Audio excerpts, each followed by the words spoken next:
सचिन सायली को उसी जगह पे लेकर जाता है जहाँ पे सायली ने उन गुंडों की पिटाई की थी। सायली उससे पूछती है यहाँ पे क्यों लाया हो, तो सचिन कहता है बताता हूँ रुक करके। वो वहाँ से वो ईंट उठाता है और कहता है कि यही ईंट ठीक है, इसी से मारा था। तो वो कहती है हाँ। वो कहती है तुम क्या कर रहे हो उससे, तो वो कहता है बताता हूँ रुक तो सही। और वो उसे कहता है कि इसे हम घर लेके जाएंगे। तो वो कहती है क्यों। वो कहता है ये तेरे लिए पुरस्कार की तरह है, तेरा शील है, इसलिए हम इसे लेके जाएंगे और घर पे रखेंगे। सचिन उससे कहता है कि ये तो बहुत भारी है, तूने कैसे उठाया था इसको और फेंका था। तो वो कहती है बताती हूँ करके। वो सचिन के हाथ से वो ईंट लेती है और सचिन को कहती है सामने खड़े रहो ना। तो वो कहता है कहाँ, यहाँ। तो वो कहती है हाँ, और थोड़ा सा राइट में, ऐसे उसे बोल रही रहती है। वो खड़ा रहता है और सायली कहती है मैं अभी तुम्हें बताती हूँ कैसे मारा था। और वो उसकी तरफ ऐसे ही जानबूझकर फेंकने की कोशिश कर रही होती है। वो सचिन चिल्लाता है अरे बस बस, मुझे मारेगी क्या। और वो हंसने लगती है सायली। सचिन और सायली घर जा रहे होते हैं वो ईंट लेके। उतने में ही सायली को अदिति मैम का कॉल आता है। अदिति मैम उसे बोलती है कि तुम्हारा 5 बजे का अपॉइंटमेंट था, तुम मुझे सारे प्रेजेंटेशंस अपनी डिज़ाइंस बताने वाली थी, उसका क्या हुआ, अभी तो 5:40 हो गए हैं। सायली उसे कहती है कि सॉरी मैम, मैं भूल गई, एक इमरजेंसी थी घर पे, इस वजह से मैं भागम दौड़ी में वो भूल गई, मैं अभी आती हूँ आपके यहाँ 1 घंटे में। वो कहती है कि नहीं, यही बहाना तुमने पहले ही कस्टमर को दिया था और वहीं फिर दोबारा दोहरा रही हो, अब मैं ये नहीं बर्दाश्त कर सकती। सायली अदिति मैम को सॉरी सॉरी बोल रही होती है, एक मौका दीजिए प्लीज़, मैं भूल गई, सॉरी, मेरी गलती है, मैं ऐसा दोबारा नहीं करूँगी। लेकिन अदिति मैम नहीं सुनती। वो कहती है कि तुम घर और काम दोनों मैनेज नहीं कर पाओगी, जो एडवांस दिया था वो तुम्हारे काम के लिए तुम रखो, लेकिन अब मुझे किसी और को हायर करना पड़ेगा। और वो फ़ोन काट देती है। यहाँ पे सायली रोने लगती है। तभी सचिन उससे पूछता है क्या हुआ। तो वो कहती है कि मेरा काम चला गया। मैं शायद, वो ठीक कह रही है, मैं दोनों घर और काम दोनों एक साथ नहीं कर सकती। सचिन उसे समझाता है। सचिन कहता है कि तूने आज जो किया है किसी की जान बचा के, वो बहुत बड़ा काम है, और एक काम गया तो क्या हुआ, तुझे 10 अच्छे काम मिल जाएंगे, तो फिक्र मत कर, हम दोनों मिलके कुछ ना कुछ करेंगे ज़रूर। सायली खुश हो जाती है और वो दोनों घर के लिए निकलते हैं। यहाँ पे घर पे रेणुका बैठी रहती है। उतने में ही तेजस और रोशनी वहाँ पे भाग भाग के आते हैं और कहते हैं कि सायली ने ये क्या किया, वो क्या गुंडी है क्या, पहले एक गुंडा क्या कम था जो अभी वो भी उसकी तरह ही करने लगी है। रेणुका बोलती है क्या हुआ, तो वो दोनों कहते हैं उसने उस गुंडों को मारा है। रेणुका को समझ में आता है वो किस सिलसिले में बात कर रहे हैं।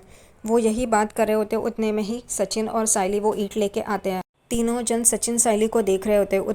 उतने में वो देखते हैं कि सायली के हाथ में वो ईंट है। ये तीनों जन घबरा जाते हैं। सचिन जानबूझकर इन तीनों को और डराता है और कहता है आप लोगों की कोई सवाल हो तो पूछो, लेकिन उसके हाथ में भी देखो करके, वो फेंक के मारेगी।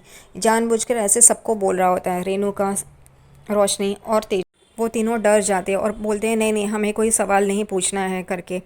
यहाँ पे परेश भी आ जाते हैं और परेश उसके सायली के हाथ में ईंट देख के कहते हैं कि ये तू घर पे क्यों लेके आए।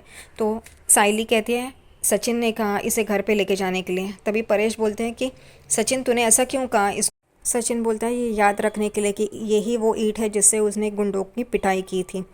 यहाँ पे रेणुका उसे सवाल पूछने के लिए मुंह खोलती है। तभी परेश इशारा करके उस ईंट को दिखाता है। तभी रेणुका चुप हो जाती है। यहाँ पे रोशनी रेणुका को बोलती है काकू मेरा एक सवाल है, ये वहीं पे कैसे गई जहाँ पे रिया थी। तभी रेणुका बोलती है अरे वाह, ये तो सही सवाल है, ये तो बहुत अच्छा सवाल है। तभी सचिन बीच में पड़ता है और कहता है कि सायली फूल बेचने के लिए गली हर जगह पे घूमती रहती है, वैसे ही वो उस जगह पे भी थी जहाँ पे वो लड़की थी रिया। और सब लोग चुप हो जाते हैं। परेश को बहुत गर्व होता है सायली पे। वो ये भी कहता है कि जब मैं पहली बार इसे मिला था वो एक आदमी को कुल्हाड़ी से मार रही थी। तभी रेणुका, रोशनी और तेजस एकदम से डर जाते हैं और सचिन बाबा को पूछता है कि ये कुल्हाड़ी से मार रही थी। तो वो कहता है हाँ।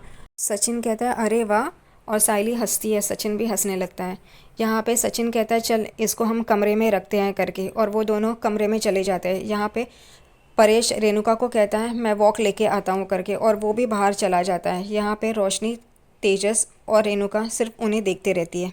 रेणुका को ममता का कॉल आता है और वो कहती है कि मैं जॉय से बात कर चुकी हूँ, वो भी रेडी है, हम दोनों रेडी है रिया को आपके घर लेके आने के लिए। तभी रेणुका बहुत खुश हो जाती है। लेकिन ममता कहती है कि आपका वो बेटा जिसने मेरा और जॉय का अपमान किया था सचिन, वो तभी उस घर पे नहीं रहना चाहिए। तो रेणुका कहती है उसका घर है, वो कैसे नहीं रहेगा।